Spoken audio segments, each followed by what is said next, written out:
Good afternoon, Keith Tebow from FRCMedia. Thank you for joining us again as we continue to talk to the people making news in the city of Fall River.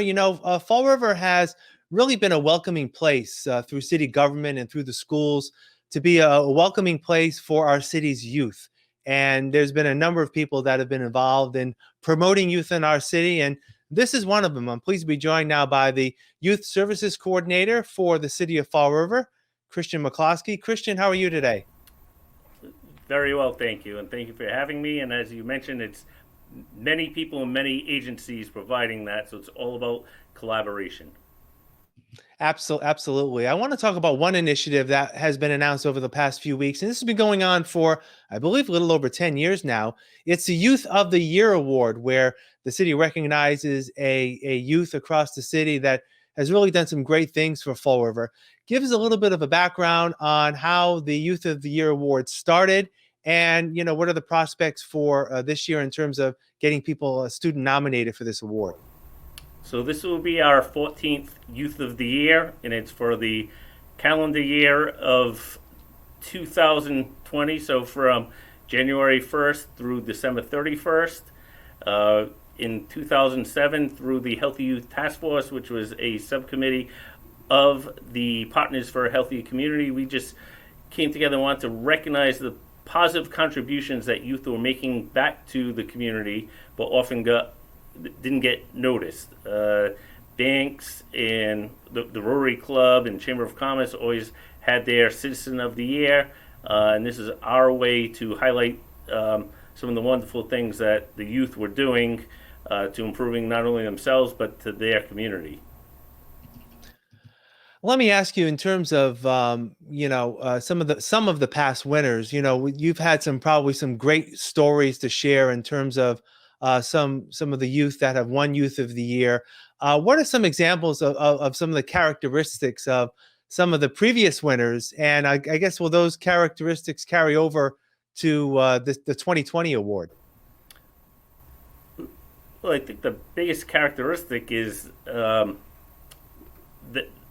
the individuals loving Fall River and giving back. I'm glad that I don't serve directly on the review committee, but every year the judges walk away with their minds blown away at and very happy knowing that the future of Fall River is very promising. So even though we're dealing with COVID, I'm sure that the judges will once again be very, very happy knowing that Fall River will be in good hands. And it's just always amazing at how well balanced these students are in balancing their school life with sports and jobs, and most importantly, giving back to the community.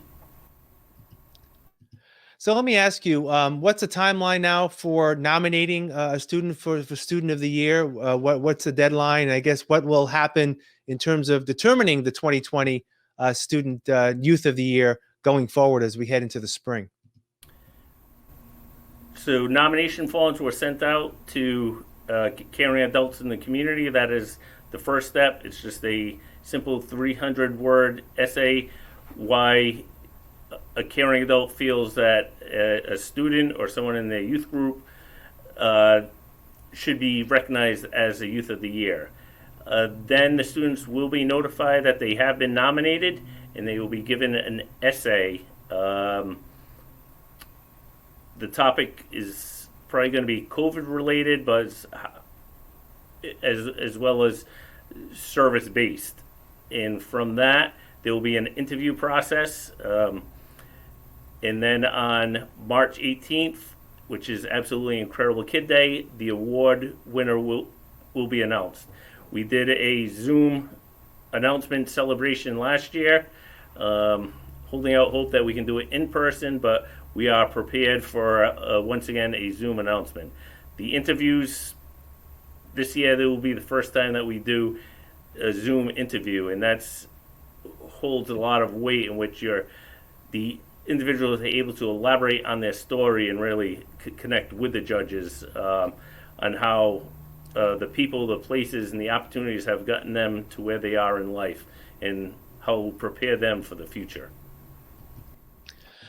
Let me ask you, Christian, how important is this in terms of the greater push through not only your office but others, and we've talked about that earlier, in getting the youth of our city to be more civic minded, to get more involved in their community? Talk a little bit about that and the partnership with schools and other organizations across Fall River to encourage the youth of our city to give back to Fall River. I don't really think that this award is as important. So it's not like the students are really, I hope I get this award. It's they may not even know about it, and they just the recipient of it just because in their heart that's what they feel is the right thing to do. But for the past several years, throughout the school department and community partners, there has been that major push to really that civic push.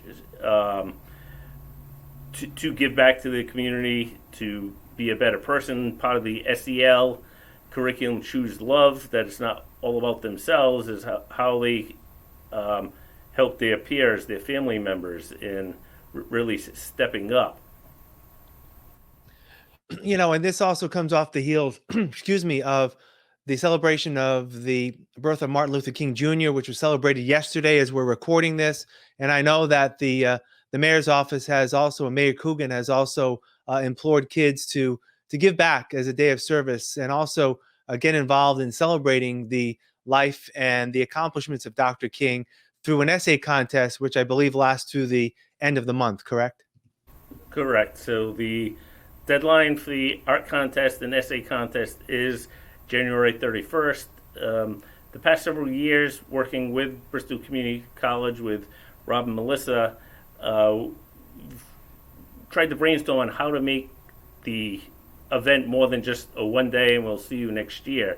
So last year they started developing workshops to not only improve their lives but how participants could connect with the community. And this year, with the event that took place, didn't have to really worry about transportation or the weather, but Bristol still put on a wonderful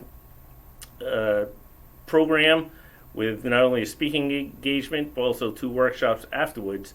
And then they shared plenty of resources on how people can still be involved in their community and make it 365 days a year of being on and not just one day off. All right. Finally, lastly, if people have any questions or information about how they can nominate a Youth of the Year, can they contact your office? How can they get some more information on the Youth of the Year award and potentially nominating a youth? They can email me at cmccloskey@fallriverma.org, and I can follow up with you that you have the correct spelling, so I get the information. But we've been really aggressive with promoting it via Facebook and working with the different high schools. It is for high school seniors or individuals in a GED program / HiSET program, and just really blasting that with the partners that we work with. All right, Christian McCloskey, the Youth Services Coordinator for the City of Fall River. Thank you for your time as always, and we hope to catch up again soon and promote some other events you may be having coming down the line. But and hopefully there'll be more in person than that. So I appreciate your time. Keith, thank you very much. All right, and thank you for joining us today here on FRC Media. I'm Keith Tebow. Thanks for watching.